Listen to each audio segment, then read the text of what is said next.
Telegram ಗ್ರೂಪಲ್ಲಿ ಏನಾದರೂ ಒಂದು ಮೆಸೇಜ್ ಅಥವಾ ಒಂದು ಇನ್ಫಾರ್ಮೇಷನ್ ಬಂತು ಅಂದರೆ ಅದು ಸರಿನೋ ತಪ್ಪೋ ಅದನ್ನು ಯಾರು ಹೇಳಿದ್ರು ಏನು ವೆರಿಫೈ ಅನ್ನೊಂದು ಅಫಿಷಿಯಲಾಗಿ ಬಂದಿದ್ದು ಅನ್ನೋದು ವೆರಿಫೈ ಮಾಡಿದ್ರೆ ಹುಡುಗರು ನಂಬಕ್ಕೆ ಸ್ಟಾರ್ಟ್ ಮಾಡ್ತಾರೆ.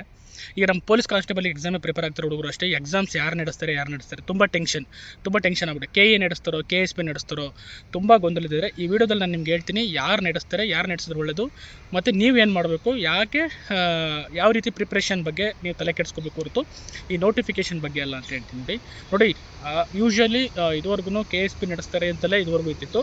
ಗೊತ್ತಿಲ್ಲ ಯಾಕೆ KA ನಡೆಸುತ್ತೆ, ಅದು ಗೌರ್ಮೆಂಟ್ ಆರ್ಡರ್ ಮಾಡಿತ್ತು 2 ರೆಕ್ರೂಟ್ಮೆಂಟ್ PSI ರೆಕ್ರೂಟ್ಮೆಂಟ್ ಮಾತ್ರ KA ಕೊಡಬೇಕು ಅಂತ. ಪೊಲೀಸ್ ಕಾನ್ಸ್ಟೇಬಲ್ ಬಗ್ಗೆ ಏನೂ ರೂಮರ್ಸ್ ಇರಲಿಲ್ಲ, ಅಂದರೆ KA ಕೊಡೋದ್ರ ಬಗ್ಗೆ ಏನೂ ಮಾಹಿತಿ ಇರಲಿಲ್ಲ. ಇನ್ ಕೇಸ್ ಪ್ರೋಸೆಸ್ನ ಫಾಸ್ಟ್ ಮಾಡಬೇಕು, ಟ್ರಾನ್ಸ್ಪರೆನ್ಸಿ ತರಬೇಕು. ಯಾಕೆಂದರೆ KSP ಆದಂಥ ಕೆಲವೊಂದು ಭ್ರಷ್ಟಾಚಾರದ ನೋಡಿಕೊಂಡಾಗ KSP ಕೊಟ್ಟು ಬೇಗ ರಿಕ್ರೂಟ್ಮೆಂಟ್ ಪ್ರೋಸೆಸ್ ಮುಗಿಸ್ಬೋದು. ಆದರೆ ಫಿಸಿಕಲ್ ಎಲ್ಲ ನಡೆಸಬೇಕಾಗಿರೋದು KSPನೇ. ಹಾಗಾಗಿ ಅದ್ರ ಬಗ್ಗೆ ವರಿ ಮಾಡಬೇಡಿ. ಇನ್ನೊಂದು ವಿಚಾರ ಕ್ಲಾರಿಟಿ ಹೇಳ್ತೀನಿ, ಯಾರೇ ನಡೆಸಿ ನಿಮಗೆ ಎಕ್ಸಾಮ್ಸು ಮ್ಯಾಟ್ರ್ ಆಗಬೇಕು, ನೀವು ಸೆಲೆಕ್ಟ್ ಆಗೋದು ಮ್ಯಾಟ್ರ್ ಆಗಬೇಕು. ಯಾವತ್ತೂ ನಾವು ಎಕ್ಸಾಮ್ನ ಯಾವ ಇನ್ಸ್ಟಿಟ್ಯೂಟ್ ನಡೆಸುತ್ತೆ ಅನ್ನೋದ್ರ ಬಗ್ಗೆ ಗೊಂದಲ ಬೇಡ. ಯಾರು ನಡೆಸಿದ್ರು ಅದೇ ಪೊಲಿಟಿ, ಅದೇ ಜಿಯೋಗ್ರಫಿ, ಅದೇ ಎಕನಾಮಿಕ್ಸು, ಅದೇ ಸೈನ್ಸು. ಎಕ್ಸಾಮ್ KE ನಡೆಸುತ್ತಾ ಸಿಲೆಬಸ್ ಇರುತ್ತೆ, ಸಿಲೆಬಸ್ ಪ್ರಿಪೇರ್ ಆಗಿ. KSP ನಡೆಸುತ್ತಾ ಸಿಲೆಬಸ್ ಕೊಡುತ್ತಾರೆ, ಅದು ತಕ್ಕ ಪ್ರಿಪೇರ್ ಆಗಿ. ಅಕಸ್ಮಾತ್ ಇದಕ್ಕಿಂತ ವಿಭಿನ್ನವಾಗಿ ಏನಾದರೂ ಬರುತ್ತೆ ಅಂತ ಅನಿಸಿದ್ರೆ ನೀವಿನ್ನೂ ಅದಕ್ಕಿಂತ ಒಂದು ಸ್ಟೆಪ್ ಮುಂದೆ ಇಟ್ಕೊಂಡು ಪ್ರಿಪರೇಷನ್ ಆಗಿ. ಅದರ್ವೈಸ್ ಸುಮ್ಮನೆ ಇದ್ರ ಬಗ್ಗೆ ಗೊಂದಲ ಮಾಡಿಕೊಂಡು ಕೂತ್ಕೊಂಡ್ರೆ ಏನೂ ಆಗೋಲ್ಲ. ನಿಮ್ದು ಅದೇ ರನ್ನಿಂಗ್ ಚೇಂಜ್ ಆಗೋಲ್ಲ, ಓಡೋದು ಚೇಂಜ್ ಆಗೋಲ್ಲ, ಎಕ್ಸಾಮ್ ಪ್ರಿಪ್ರೇಷನ್ ಚೇಂಜ್ ಆಗೋಲ್ಲ, ಯಾವುದೂ ಚೇಂಜ್ ಆಗೋಲ್ಲ.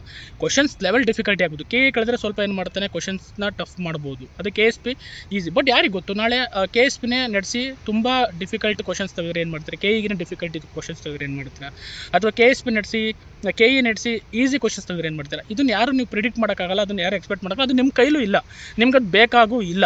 ನಿಮಗೆ ಬೇಕಾಗಿರೋದು ನಾನು ಎಕ್ಸಾಮ್ನ ಕ್ಲಿಯರ್ ಮಾಡಬೇಕು, ಯೂನಿಫಾರ್ಮ್ ಹಾಕ್ಕೋಬೇಕು. ಅದಕ್ಕೆ ಏನು ಮಾಡಬೇಕು, ಯಾವ ಸಬ್ಜೆಕ್ಟ್ಸ್ನ ಓದಬೇಕು, ಯಾವುದ್ರಲ್ಲಿ ವೀಕ್ ಇದ್ದೀನಿ, ಯಾವನ್ನ ಇನ್ನೂ ನಾನು ರಿವಿಷನ್ಸ್ ಮಾಡಬೇಕು, ಯಾವ ಕ್ವಶನ್ ಪೇಪರ್ನ ಸಾಲ್ವ್ ಮಾಡಬೇಕು, ಏನು ಮೆಂಟರ್ಶಿಪ್ ತೊಗೋಬೇಕು, ಏನು ರನ್ನಿಂಗ್ ಪ್ರಾಕ್ಟೀಸ್ ಮಾಡಬೇಕು, ಏನು ಫಿಸಿಕಲ್ ಪ್ರಾಕ್ಟೀಸ್ ಮಾಡಬೇಕು, ಅದ್ರ ಬಗ್ಗೆ ಮಾತ್ರ ಗಮನ ಇರಬೇಕು ಹೊರತು ಅದರ್ವೈಸ್ ನೀವು ಸುಮ್ಮನೆ ಬೇರೆದ್ರ ಬಗ್ಗೆ ಥಿಂಕ್ ಮಾಡ್ತಾಯಿದ್ರೆ ನಿಮ್ಮ ಪ್ರಿಪ್ರೇಷನ್ ಕಂಪ್ಲೀಟ್ ಆಗಲ್ಲ. ಸುಮ್ಮನೆ ಕೂತ್ಕೊಂಡು ಓದೋಕ್ಕೆ ಸ್ಟಾರ್ಟ್ ಮಾಡಿ. ನೋಟಿಫಿಕೇಶನ್ ಬರುತ್ತೆ ಅಂತ ಹೇಳ್ತಾರೆ, ಇನ್ನೂ ಬಂದಿಲ್ಲ ಗೊತ್ತು ನನಗೆ. ಬಟ್ ಒಂದಿನ ಬರಲೇಬೇಕು, ನೋಟಿಫಿಕೇಶನ್ ಬರಲೇಬೇಕು. ಅದರ್ವೈಸ್ ವೇಕೆನ್ಸಿ ಇದ್ದೇ ಇದೆ, ಕಾಲ್ ಮಾಡೇ ಮಾಡ್ತಾರೆ, ಆ ನಂಬಿಕೆ ಅಂತಿದೆ. ಆದರೆ ನಿಮ್ಮ ಪ್ರಿಪ್ರೇಷನ್ ಸ್ಟ್ರಾಂಗ್ ಆಗಿರಿ. ಕಾಂಪಿಟೇಷನ್ ಜಾಸ್ತಿ ಇದೆ. ಮತ್ತು UPSC ನೋಡಿದ್ರಿ ಮೊನ್ನೆ ಯಾವ ರೀತಿ ಅನ್ಪ್ರಿಡಿಕ್ಟಬಲ್ ಆಗಿ ಕ್ವಶನ್ಸ್ ಪೇಪರ್ನ ತೆಗೆದು, ಅದೇ ರೀತಿ ಯಾವುದೇ ಇನ್ಸ್ಟಿಟ್ಯೂಟ್ ನಡೆದಾಗ ಅನ್ಪ್ರಿಡಿಕ್ಟಬಲ್ ಕ್ವಶನ್ಸ್ ತೆಗೆದಾಗ ನಿಮ್ಮ ಮೈಂಡ್ ಸೆಟ್ ಹೆಂಗಿರಬೇಕು, ಅದಕ್ಕೆ ಪ್ರಿಪೇರ್ ಆಗಿ. ನಾನು ಏನೇ ಡಿಫಿಕಲ್ಟಿ ಕ್ವಶನ್ಸ್ ಬಂದರೂ ನಾನು ಆನ್ಸರ್ ಮಾಡ್ತೀನಿ, ಯಾವುದೇ ಕ್ವಶನ್ ಬಂದರೂ ನಾನು ಆನ್ಸರ್ ಮಾಡ್ತೀನಿ ಅನ್ನೋ ಲೆವೆಲಿಗೆ ನಿಮ್ಮ ಪ್ರಿಪ್ರೇಷನ್ ಇರಬೇಕು. ಸುಮ್ಮನೆ ಜಸ್ಟ್ ಪಾಸ್ ಆದ್ರೆ ಸಾಕಣಪ್ಪ, ನಾನು ಸುಮ್ಮನೆ ಹೋಗಿ ಎಕ್ಸಾಮ್ ಅಟೆಂಡ್ ಮಾಡ್ತೀನಿ, ಪಾಸ್ ಆದ್ರೆ ಸಾಕು, ಈಸಿ ಕ್ವಶನ್ಸ್ ಬರಲಿ. KSP ನಡೆಸಿದ್ರೆ ಈಸಿ ಕ್ವಶನ್ಸ್ ತೆಗೆಯುತ್ತೆ, KE ನಡೆಸಿದ್ರೆ ಡಿಫಿಕಲ್ಟಿ ತೆಗೆಯುತ್ತೆ, ನಂಗೆ ಓದೋಕ್ಕಾಗಲ್ಲ ಅನ್ನೋ ಮೈಂಡ್ ಸೆಟ್ ಇದ್ದರೆ ಇವತ್ತೇ ನೀವು ಕಾಂಪಿಟೇಷನಿಂದ ಹೊರಗಡೆ ಇದ್ದೀರಿ ಅಂತ. ಹಂಗಾಗಿ ನಿಮ್ಮ ಮೈಂಡ್ ಸೆಟ್ ಹೆಂಗಿರಬೇಕು ಅಂದರೆ, ಎಷ್ಟೇ ಡಿಫಿಕಲ್ಟಿ ತೆಗಿಲಿ ನಾನು ರೆಡಿ ಇದ್ದೀನಿ, ನಾನು ರೆಡಿ ಆಗ್ತೀನಿ. ಅದು PC-ನ UPSC ಲೆವೆಲಿಗೆ ಕೇಳಿ, ನಾನು ಅದರ ಪ್ರಿಪೇರ್ ಆಗಿ ಬರಿತೀನಿ ಅನ್ನೋ ಒಂದು ಮೈಂಡ್ ಸೆಟ್ ಇರಬೇಕು. ಅದಕ್ಕೊಂದು ಪ್ಯಾಟರ್ನ್ ಇದೆ ಇರುತ್ತೆ. ಅಕಸ್ಮಾತ್ KE ಕೊಡ್ತಾರೆ ಅಂತಂದರೆ ಗೌರ್ಮೆಂಟಿಂದ ಅಫಿಷಿಯಲ್ ವೆಬ್ಸೈಟಲ್ಲಿ ಅನೌನ್ಸ್ ಮಾಡ್ತಾರೆ ಅಥವಾ ಆರ್ಡ್ರ್ ಮಾಡ್ತಾರೆ. ಆರ್ಡ್ರ್ ಬಂದಮೇಲೆ ಬೇಕಾದ್ರೆ ಆ ಲೆವೆಲಿಗೆ ಪ್ರಿಪೇರ್ ಮಾಡ್ಬೋದು. ಈಗ ಬೇಸಿಕ್ಸ್ ಏನೇನಿದೆ, ನೀವೇನು ಓದಬೇಕು, history, polity, geography, economics, science, art and culture, current affairs, mental ability, ಅವನ್ನ ಚೆನ್ನಾಗಿ ಓದ್ತಾ ಹೋಗಿ, ಅವನ್ನ ಸ್ಟ್ರಾಂಗ್ ಮಾಡ್ಕೊತ ಹೋಗಿ. ಅದ್ರ ಬಿಟ್ಟು ಸುಮ್ಮನೆ ನೋಟಿಫಿಕೇಷನ್ಸ್ ಅವ್ರು ಮಾಡ್ತಾರೆ ಇವ್ರು ಮಾಡ್ತಾರೆ ಅಂತ ಒಂದು ರೂಮರ್ಸ್ ಇಟ್ಕೊಂಡು ಈ ರೂಮರ್ ಸುತ್ತಾ ಇದ್ದರೆ ನೀವು ಖಂಡಿತ ಯಾವ ಎಕ್ಸಾಮ್ ಪಾಸ್ ಮಾಡೋಕ್ಕಾಗಲ್ಲ. ಮತ್ತು ಅಂಥವ್ರು ಜಾಸ್ತಿ ತಲೆ ಕೆಟ್ಟದ್ದು.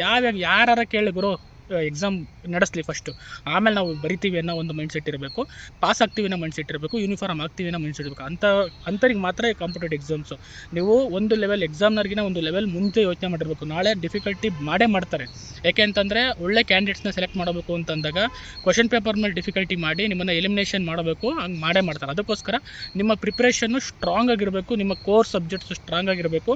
ಅಂದರೆ ಯಾವುದೇ ಅನ್ಪ್ರಿಡಿಕ್ಟಬಲ್, ಅಂದರೆ ಯಾವುದೇ ಸಿನಾರಿಯೋ ಬಂದರೂ ನಾನು ಪಾಸ್ ಆಗ್ತೀನಿ ಅನ್ನೋದಿರ್ಬೇಕು. ಅಕಸ್ಮಾತ್ ನೋಡಿ ನೆನ್ನೆ ನಡೆದ UPSC ಪರೀಕ್ಷೆಯಲ್ಲಿ ಒಂದಷ್ಟು ಬೇಸಿಕ್ಸ್ ಚೆನ್ನಾಗಿ ಕಲ್ತ್ಕೊಂಡಿದ್ರೆ ಖಂಡಿತ ಒಂದಷ್ಟು ಮಿನಿಮಮ್ ಎಕ್ಸಾಮ್ ಮಾರ್ಕ್ಸ್ನ ತಗೊಳ್ಳೋದು, ಅಂದರೆ ಎಲಿಜಿಬಿಲಿಟಿ ಆಗೋ ಮಾರ್ಕ್ಸ್ ತೆಗೆಯುವಷ್ಟಂತೂ ಕ್ವಶನ್ಸ್ಗಳು ಇದ್ದು. ಆದರೆ ಅದನ್ನು ಯಾರು ಪ್ರಿಪೇರ್ ಆಗಿಲ್ಲ. ಈಗ ಎಕ್ಸಾಂಪಲ್ ಎಥಿಕ್ಸ್ ಮೇಲೆ ಕ್ವಶನ್ಸ್ ಬಂದಿದ್ದು, ಯಾರು ಮೇನ್ಸ್ ಎಥಿಕ್ಸ್ನ ಪ್ರಿಪೇರ್ ಆಗಿದ್ರು ಅವರಿಗೆ ತುಂಬ ಈಸಿ ಅದು ಪ್ರಿಲಿಮ್ಸಲ್ಲಿ. ಆ ರೀತಿ ನಿಮ್ಮ ಬ್ಯಾಕಪ್ ಪ್ಲ್ಯಾನ್ ಇರಬೇಕು. ಅಂತಂದ್ರೆ ನೀವೇನಾದರೂ ಇದು PSI, FDA, SDA ಓದಿದ್ರೆ ಖಂಡಿತ PC ಎಕ್ಸಾಮ್ ಈಸಿಯಾಗಿ ನೀವು ಕ್ಲಿಯರ್ ಮಾಡ್ತೀರಾ. ಅದು ಬಿಟ್ಟು ನೀವು ಆ ಎಕ್ಸಾಮ್ ಬೋರ್ಡ್ ನಡೆಸಿದೆ, ಈ ಎಕ್ಸಾಮ್ ಬೋರ್ಡ್ ನಡೆಸಿದೆ, ಅಯ್ಯೋ ನಂಗೆ ಭಯ ಆಗ್ತಿದೆ, ನಾನು KSP ನಡೆಸಿದ್ರೆ ನಾನು ಫೇಲ್ ಆಗಿಬಿಡ್ತೀನಿ ಆಗ್ಬಿಡ್ತೀನಿ, ಕೆ ಎ ನಡೆಸಿದ್ರೆ ಫೇಲ್ ಆಗಿಬಿಡ್ತೀನಿ ಅಂತ ಅಂದ್ಕೊಂಡ್ರೆ ನೀವು ಆ ಮೈಂಡ್ಸೆಟ್ಟಲ್ಲಿ ಇದ್ದರೆ ನೀವು ಖಂಡಿತ ಉದ್ಧಾರ ಆಗಲ್ಲ.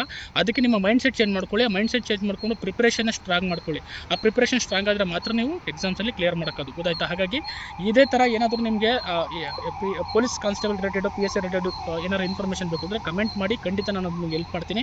ಮುಂದಿನ ವಿಡಿಯೋಗಳಲ್ಲಿ ಇಂಪಾರ್ಟೆಂಟ್ ಟಾಪಿಕ್ಸ್ ಯಾವುದು ಓದಬೇಕು, ಮೆಂಟಲ್ ಎಬಿಲಿಟಿಲಿ, ಸೈನ್ಸಲ್ಲಿ, ಪೊಲಿಟಿಲಿ, ಜಿಯೋಗ್ರಫಿಲಿ ಅನ್ನೋದ್ರ ಬಗ್ಗೆ ನಾನು ಹೇಳ್ತೀನಿ. ವಿಡಿಯೋ ಫಾಲೋ ಮಾಡಿ, ಖಂಡಿತ ನಿಮ್ಗೆ ಅದ್ರ ಬಗ್ಗೆ ಗೊತ್ತಾಗುತ್ತೆ. ನೋಟಿಫಿಕೇಶನ್ ಆಗಲಿ ಅಂತ ನಾವು ಕೇಳ್ಕೊತೀವಿ. ಗೌರ್ಮೆಂಟ್ ಬೇಗ ನೋಟಿಫಿಕೇಶನ್ ಮಾಡಲಿ ಅಂತ ಹೇಳ್ತಾ ಎಲ್ಲರಿಗೂ ಒಳ್ಳೆದಾಗಲಿ. ಚೆನ್ನಾಗಿ ಓದ್ಕೊಳ್ಳಿ. Good by.